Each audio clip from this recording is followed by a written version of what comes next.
The X-Zone Radio Show is heard on radio broadcast affiliates worldwide, including AM 580 CFRA in Ottawa, Ontario, Canada. WPUL AM 1590 in Daytona Beach, Florida. KOHI AM 1610 in St. Helens, Oregon. KHRO AM 1150 in El Paso, Texas. And for more information on becoming a professional broadcast affiliate of the X-Zone Radio Show, visit www.xzbn.net or call toll-free worldwide 1-800-610-7035.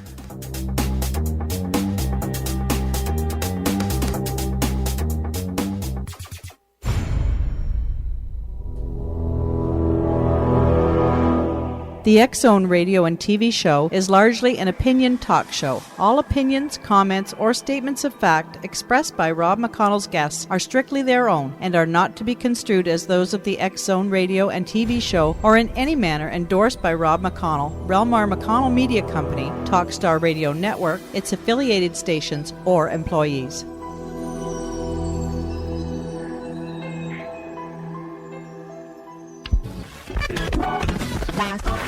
All Hit Radio.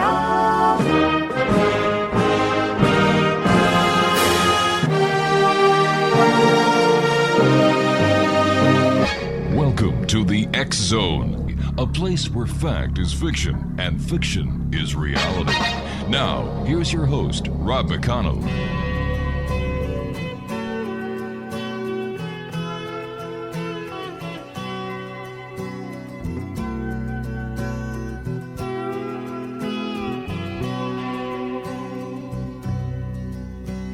The legend lives on from the Chippewa on down to the big lake they call Gitchagumi. The lake, it is said, never gives up her dead when the skies of November turn gloomy. With a load of iron ore, 26,000 tons more than the Edmund Fitzgerald weighed empty. That good ship and true was a bone to be chewed when the gales of November came early. The ship was the pride of the American side, coming back from some mill in Wisconsin. As the big freighters go. And welcome back to the X-Zone, everyone. My name is Rob McConnell. We're coming to you from our studios in Hamilton, Ontario, Canada. And for those of you around the world who are saying to yourselves, all right, Hamilton, Ontario, Canada. Well, I know where Canada is. I know where Ontario is. It's one of the provinces. It's in between Manitoba and Quebec. But where's Hamilton? Well, on your map, just find or Google Hamilton. But if you've got the old-fashioned globe or a map, we're on the shores of Lake Ontario in between Toronto and Niagara Falls, smack dab in the middle of the Great Lakes Triangle. Our toll-free number worldwide, 1-800-610-7035. Email xzone@xzoneradiotv.com. On MSN Messenger, xzoneradiotv@hotmail.com. And our website, www.xzoneradiotv.com. My guest this hour is director-producer Bob Wilkinson. We're going to be talking to Bob about his new release entitled Shades of Grey. Now, Bob is a documentary director-producer carving out a unique voice within the genre. Having been inspired by Robert Rodriguez's book, Rebel Without a Crew, Wilkinson sets out to create films with a dramatic flair. Working through the West Virginia Public Broadcasting, Bob produced Rounding Third, a history of minor league Watt Powell Ballpark, John Brown's Body, a look at the lasting legacy of John Brown's raid in Harpers Ferry, and Homestead, a history of the homestead movement in West Virginia. Now, Shades of Grey is Bob's first feature-length film focusing on the life of UFO provocateur Gary Barker. Having gained excellent reviews and awards, Shades is distributed by EI Entertainment, Seminal Films domestically, and Trillain Entertainment worldwide. Currently, Bob Wilkinson is working on his latest film, Romeo Must Hang. The piece details the exploits of 1930s killer Harry Powers, the inspiration for Hollywood's classic Night of the Hunter. a graduate of West Virginia State College. Wilkinson also participated in a prestigious documentary filmmaking workshop at WGBH, Boston's public television station, and joining us now to talk about, well, not right now. We're going to wait until we get to the other side of this commercial break that we've got to take in about a minute. But on the other side of the break, Bob Wilkinson is going to be joining me to talk about Shades of Grey. His website, www.theyknewtoomuch.com. That's www.theyknewtoomuch.com. This is the X-Zone on the Talkstar Radio Network, X-Zone Broadcast Network, UK High Definition Radio, Euro High Definition Radio, and on Star Cable. If you'd like to give us a call at any time, our toll-free number is manned 24 hours a day at 1-800-610-7035. Or you can chat with our on-duty producer on MSN Messenger, once again, 24 hours a day, by using the MSN address xzoneradiotv.com. And our website, www.xzoneradiotv.com. I'll be back on the other side of this 2-minute commercial break talking about Shades of Grey with my special guest this hour, Bob Wilkinson, as the X-Zone continues from our studios in Hamilton, Ontario, Canada. Don't go away. Back in 2. The ship was the pride of the American side.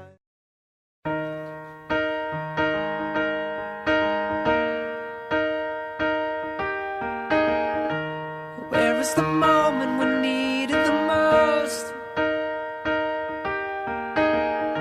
You kick up the leaves and the magic is lost. Tell me your blue skies fade to gray. Tell me your passion's gone away. And I don't need no carrying on. You stand in the line just to hit a new low. You're faking a smile with the coffee to go. And tell me your life's been way offline. You fall into pieces every time. And I don't need no carrying on. 'Cause you had a bad day. You take it one- X-Zone Nation, Bob Wilkinson is my special guest. He is a director-producer, and we're talking about Shades of Grey, the brand new feature-length film focusing on the life of UFO provocateur Gary Barker. His website is www.theyknewtoomuch.com. And Bob Wilkinson, welcome to the X-Zone. How are you, Bob? Hi, doing good. Thanks for having me. Tell us about Shades of Grey. Shades of Grey is a film that follows what I consider one of the early UFO pioneers, Gray Barker, and he was very prolific, a very prolific writer, and a lot of his works have become, I guess, part of the lore of the field today. Now, what was your interest in Grey, and why did you decide to do a feature film about his UFO exploits? As a documentary filmmaker, I'm always looking for a good story, and I kind of grew up a fan of a lot, the horror genre and sci-fi movies, and kind of curiosity in the UFO field. And I just ran across an article that talked about this archive that was located in Clarksburg, West Virginia, and it housed Gray Barker's writings, his letters, his books, and papers. And I thought, well, I need to go up and check this out. I guess the article was like a modern, or the roots of X-Files housed in the Clarksburg Library. Mm-hmm. And you go up there, and it really is. It's this rich history of the UFO field and this man's life. And the more and more I read about him, I was just like, this has all the elements were there for a good story. And so I followed in, gathering interviews. So tell me, do you believe in UFOs or experience? I wouldn't say that I don't believe in UFOs. Mm-hmm. I guess I would consider myself a skeptic in all the fields, but I'm definitely not closed-minded about it. And because I hear people's stories, and you read about some of the stories that Gray Barker collected, and these people have genuine experiences, and it's tough to discount these stories. And at the same time, it's hard to separate the fact from fiction in them. And so, but you definitely can't dismiss someone who's had a genuine experience and they have feelings. You can see it when you talk to someone face to face that they've had an encounter of some kind. And I can't explain it, but you can't. I don't think it's fair to dismiss that. So would you say that based on your experience doing Shades of Grey that you're more in tune to actually believe that UFOs actually exist compared to before getting involved in this project? I don't think my opinion has changed. I think Gray Barker was known to generate some controversy himself, and with his writings, Gray Barker, he was willing. Gray Barker was in the UFO field, but he would spice things up a little bit. And I think, as humans, we all do that. We want to make the story sound a little better. But I don't think my opinion has changed. I'm basically open to the idea.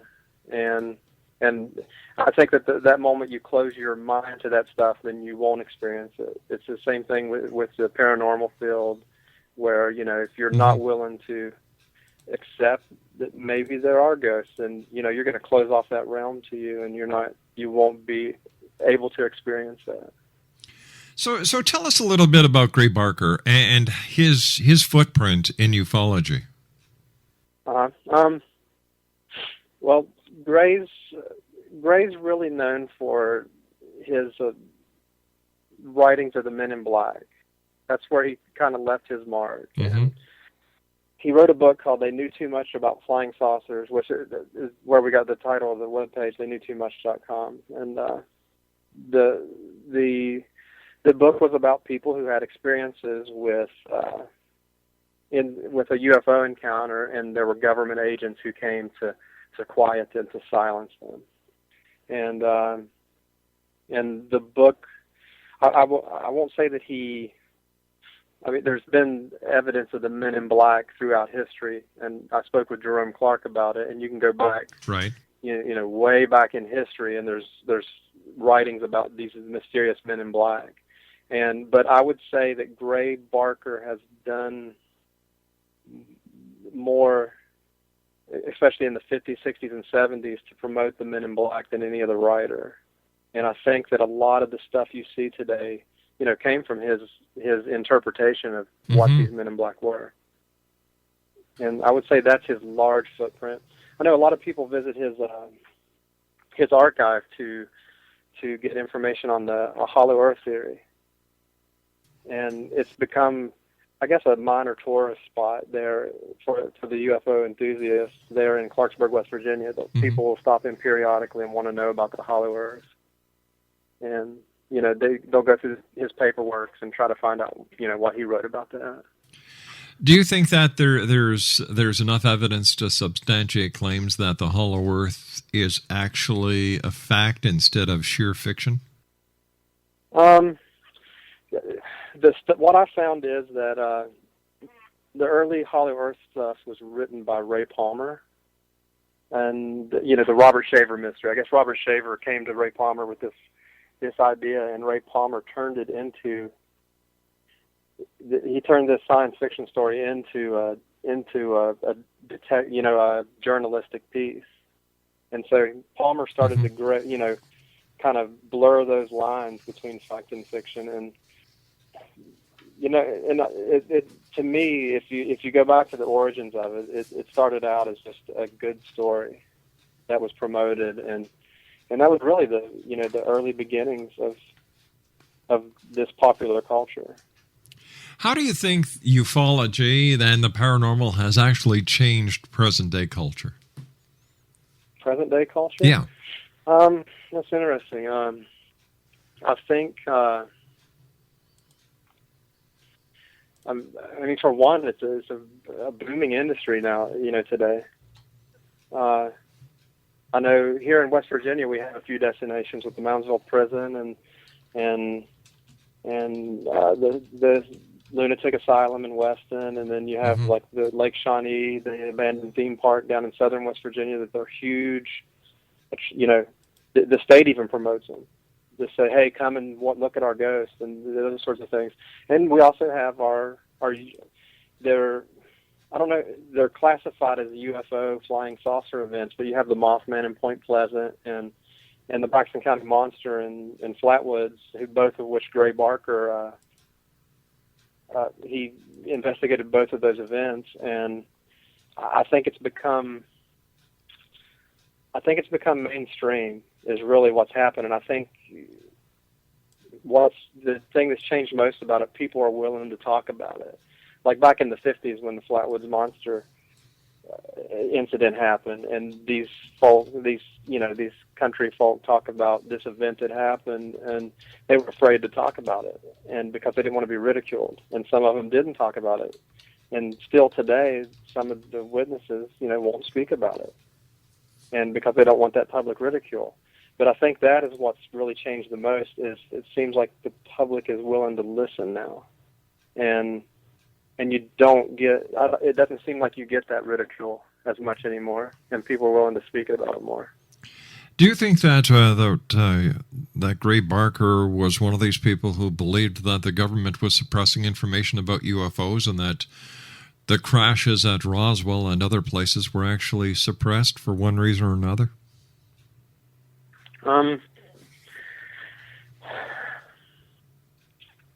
I think that I think that Gray did. I think he was basically. I guess the best way to answer that is Gray was a product of his time in society, time and place in society, and especially being from West Virginia. And I think there's a lot of social satire in some of his writings with the Men in Black. Right. That you can't say too much or you're going to get into trouble. And, if you have this secret, then you got to keep it to yourself. Mm-hmm. And I think that more or less I think Gray Barker was more George Orwell than he was a UFO writer from that standpoint, if that makes any sense. Yeah, it actually does. So during the filming of Shades of Grey, what did you ever come across anything that you would consider to be resistance of one sort or another, or was there any aha moment that you and your cast and crew came across? Well, I did get some resistance in the interviews, and I won't name names because Sure. they didn't want to be interviewed. I understand. I appreciate that. But I would talk to the people, and they were important interviews because they were speaking to some of the main subjects in the film. Mm-hmm. And I would set up interviews, and the conversations on the phone were good. I was excited to do the interview. They were excited to participate in the film. And then a few weeks later, I would get a call, and they'd be like, "Look, I don't really think I can talk about this." All right, stand by. You and I have to take a 2-minute commercial. We've got to take our news break. 2-minute commercial. We've already done that. I'm losing track of time now. Oh, no. I'm going through the time vortex again. We'll be back on the other side of this commercial break with the news as the X Zone continues from our studios in Hamilton, Ontario, Canada. Bob Wilkinson is our special guest. He is the producer and director of Shades of Grey. Once again, his website is www.theyknewtoomuch.com. We'll be back on the other side of this commercial break with the news. Don't go away.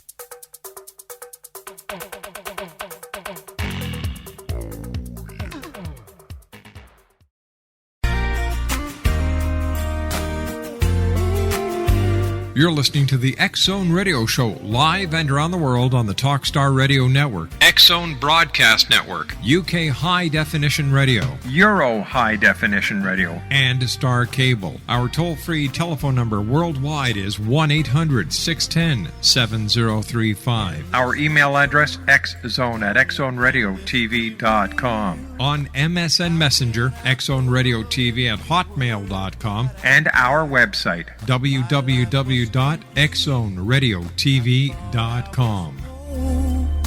Why do I feel like I'm losing control?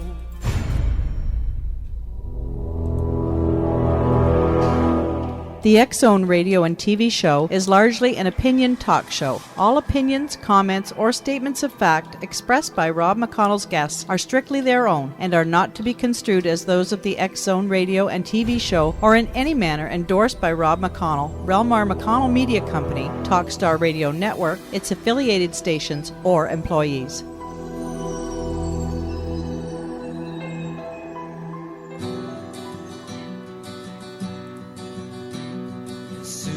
You're born, they make you feel small by giving you no time instead of it all, till the pain is so big you feel nothing at all. A working class hero is something to be. A working class hero is something to be. They hurt you at home and they hit you at school. They hate if you're clever and despise a fool. Until you're so crazy you can't follow their rules. A working class hero is something to be. A working class hero is something to be. When they tortured and scared you for 20-odd years. X-Zone Nation, Bob Wilkinson is my special guest this hour. He is the director and producer of Shades of Grey. His website is www.theyknewtoomuch.com. Bob, tell us about the company that you work for, the company behind Shades of Grey. Yeah, the company behind it is Allegheny Image Factory, and it's ran by brothers Bob and Jeff Tennell, and they came aboard the project, about a year or two after I'd begun it, and they've been in the industry for some time. They've worked out in L.A. for a while, and Jeff was in the music industry with like the Rolling Stones, Chili Peppers, and Metallica, right.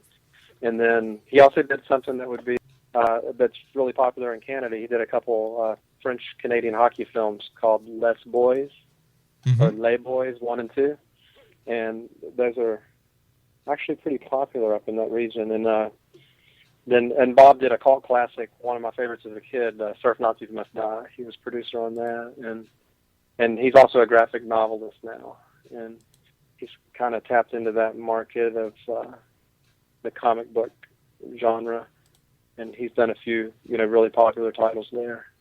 And this was the first documentary that they got aboard, and they had called me. It was just a chance meeting, and Steve Fezemeyer, the former film commissioner here in West Virginia, called me and said, "Hey, you need to call this guy," and gave me his number, and he told Bob the same thing, Bob Tennell, you need to call this guy, and I was kind of hesitant to do it because you get that all the time, where you're kind of hesitant to call, and you're like, I'll put that off. I'm going to make my film and just finish it. And so reluctantly one day, and Bob says the same thing. He's like, I didn't want to talk to you at all. I didn't want to do this. I just did it because Steve recommended Bob up. He called his brother immediately, and they drove down to West Virginia here, and we met, and I showed him what I'd shot, some of the footage, and right away we started a partnership to get the film shot.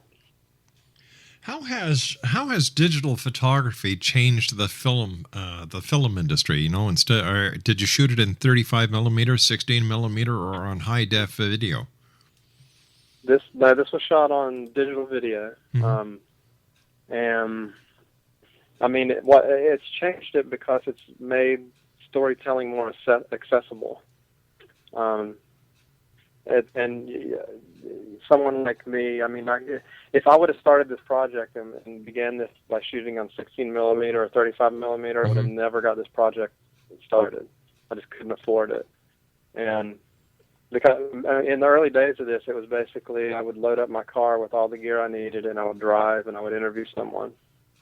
And I would call my brother-in-law. My brother-in-law's a banker, and I'd call him up and say, "Hey, look, I'm going to go do this interview. You interested in running audio? Can you help me carry all this gear?" And, you know, as a matter of fact, I met my brother-in-law that way. I called him and said, "Hey, I'm going to go interview Jim Mosley in Key West. Won't you jump in the car and drive to Key West with me? I'll pay for your trip if you'll just, you know, be my key grip and my audio guy." And I think that's what the digital media has done. It's made the storytelling in the genre a little more accessible and affordable. Tell me, what is the hardest part about doing a full-length feature like Shades of Grey with today's technology? What are some of the obstacles that you had to work your way around? For me, it was budgetary. You know, my personal. You know, when you fund these things yourself, I mean, it can quickly add up, and you know, it's not easy to get from just to drive to West Virginia to Key West to do an interview just because I believe in this idea, and you got to convince others to get on board with you. As far as the technology, you know, it's just the learning curve is the tough part. You know, with computers, everything changes so fast, and there's a learning curve there that goes with it. You got to keep on top of it, and there's always little problems that creep up here and there, and you got to figure out how to fix them because it's a small, you know, it's a small operation, and when you're an independent, you know, you don't have a team of IT to fall back on, and so those were my biggest challenges.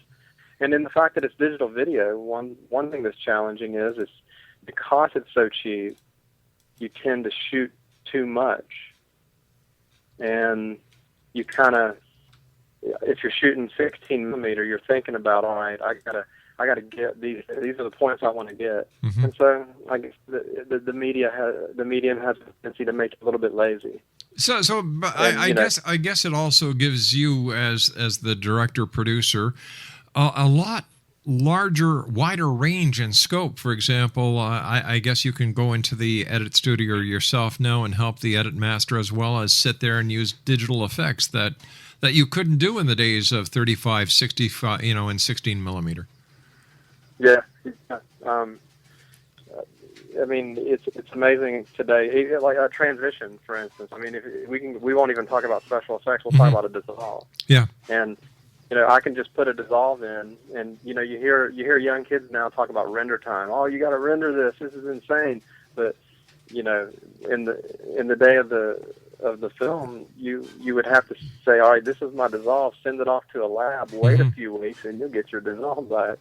And so it was a matter. I used to edit with my former boss, Mike Youngren, and we would sit here at the Avid, and he would talk, and he'd say, well, let's dissolve that. I'd put the dissolve in, and we'd move on. He's like, you know, back in the day, I'd have to wait 4 weeks to get my negatives back, and so, I mean, it really has. The business has changed dramatically. Unreal. X-Zone Nation, I'm talking to Bob Wilkinson. He's the producer and director of Shades of Grey, and his website is www.theyknewtoomuch.com. That's www.theyknewtoomuch.com. And Shades of Grey is Bob's feature film focusing on the life of UFO provocateur Gray Barker. And we're talking about that.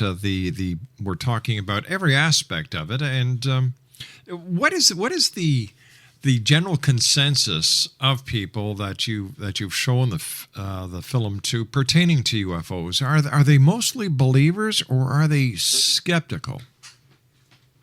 Yeah, you kind of run into a mix of both. But the one thing that really struck me about this process is that you can talk to anyone and say, and they're like, "What are you working on?" I'm working on a film about Gray Barker. He's the man who popularized the Men in Black. And you'll be surprised at the dialogue that opens up and the people that are willing to say, "You know what? When I was 16, I was out in the woods and there was this light that kept following me, and I followed it too." And you know, it just opens this dialogue, and you realize that more people have a story to tell than you would think. Yeah. And because a lot of times the people in the field get dismissed as crazy kooks and things like that, and I think that's unfair, because I think, you know, when you have a genuine, it's like even with me when I make this film. I mean, I'm a champion for this film, and I could come across as being a little excessive or kooky about my film because I believe in it. And I think you get that with people who truly believe in what they're talking about. But I was really surprised at the amount of people who would open up and talk to you about different things in the field. If someone listening today or this evening is contemplating becoming a producer and a director, and they really don't know which path to follow, how would you be able to guide them into the right direction of learning where to go to school, what to do, and what some of the pros and cons are of being a film director today? Well, I would recommend. I fell into it by chance, and I would just recommend reading. Mm-hmm. And you know, school's good, and it's good to learn the right way to do things, and you need to find someone to really show you, and I guess the rules of the game. That way you can begin to play it. And I would recommend reading. I started out reading a few books like the Robert Rodriguez's, Quentin Tarantino's, Roger Corman, and there's a lot of insight in there on how to get going in the business. And I mean, I just bought a camera and started doing it. And I went to West Virginia State College, which is just a small community college here in West Virginia, and it's actually obtained university status since I've graduated. But they have a good communication department. It's not a film department, but it's a communication department. I met with some people who've made some films. Kenny Boyd, who made a couple films, Chillers, Invasion of the Space Creatures, things like that. And you just start I felt my way around and learned how to do it. And I just bought my camera, made my own mistakes, and learned from them. And so it's my story is definitely not the typical story, because I didn't go to a film school, and sometimes it's real that I sit here and think that, next week on June 15th, my film is available on Blockbuster and Amazon and Walmart and Target, and you just think, sometimes you sit back and like, wow, how did this happen? And so, but I mean, if you have a story to tell, I'm a believer that you just find a way to tell that story. What was it like the very first time after you decided that you wanted to become a filmmaker, that you actually saw your very first production on the big screen or on the small screen? How did you feel? It feels great. I guess the first production that I did that was broadcast was in West Virginia on public television. Mm-hmm. And, to go home and sit down and you see it coming over the television, it's a really neat feeling, even on a small level like that, where it's across the state of West Virginia. And I mean, it feels good that people get a chance to see the story that I wanted to tell. And, that's really the benefit that I get out of this, is that it's out there. And, I'm with Shades of Grey, I'm really excited it's a good opportunity. People are going to get to see the story that I felt was important to tell, and so that's kind of it's really exciting. Exo Nation, our guest this hour is Bob Wilkinson. As I've been saying throughout this hour, he is the director and producer of Shades of Grey. Now, for more information, the website is www.theyknewtoomuch.com. That's www.theyknewtoomuch.com. Bob, please stand by. You and I have to take our final break. We'll be back very shortly. You know how it is in this industry. We have to make commercials a prime time thing over here, just like in television. But you don't have that problem with movies, commercials. I guess the big problem is getting the funding. Funding is the problem. Well, we'll talk more about this when we come back. Bob, thanks very much for joining us. Bob Wilkinson and I return on the other side of this commercial break as the X Zone continues. We're right here live and around the world on the Talkstar Radio Network from our studios in Hamilton, Ontario, Canada. 1-800-610-7035 is toll-free. My email address is xzone@xzoneradiotv.com. On MSN Messenger, xzoneradiotv@hotmail.com. And our website, www.xzoneradiotv.com. Good news coming in the next week, I hope, by the 17th of June at the very latest, about paragators. I'm really excited about this. I'll be back on the other side of this break. Don't go away. They hurt you at home and they hit you at school. They hate if you...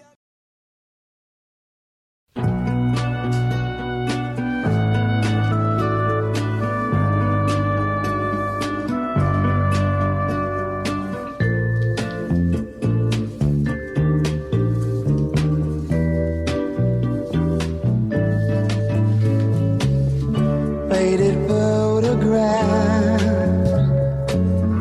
covered now with lines and creases, tickets torn in half, memories in bits and pieces, traces of love long ago that didn't work out right. Traces of love. Explanation, Bob Wilkinson is my special guest. He is the director-producer of Shades of Grey.